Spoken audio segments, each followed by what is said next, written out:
Hello and welcome to Nikolay's genetics lessons. In my previous 3 videos I was talking about zygotic meiosis, gametic meiosis and sporic meiosis, and today we are going to check what you have learned, and I'm also going to provide links to those videos in the comment area. And the first question is, spores go through what process in order to create new identical cells in order to become the gametophyte? And here's the variance of the answers. And I want you to take a look at this picture.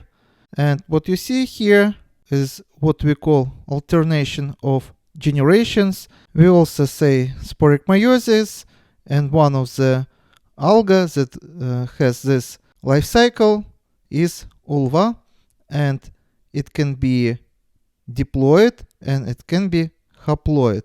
Diploid stage we call sporophyte, and haploid we call gametophyte. So sporophyte produce spores, and they become multicellular haploid plant by the process of mitosis. They would be created, the spores would be created from the diploid plant by the process of meiosis, but they would grow into haploid adult organism by the process of mitosis. So you see, these spores don't have to fuse in order to restore diploidy. Instead, they start just to divide, and they would end up being fully grown haploid organisms, which we call gametophytes. So let's read our question again. Spores go through what process in order to create new identical cells in order to become the gametophyte?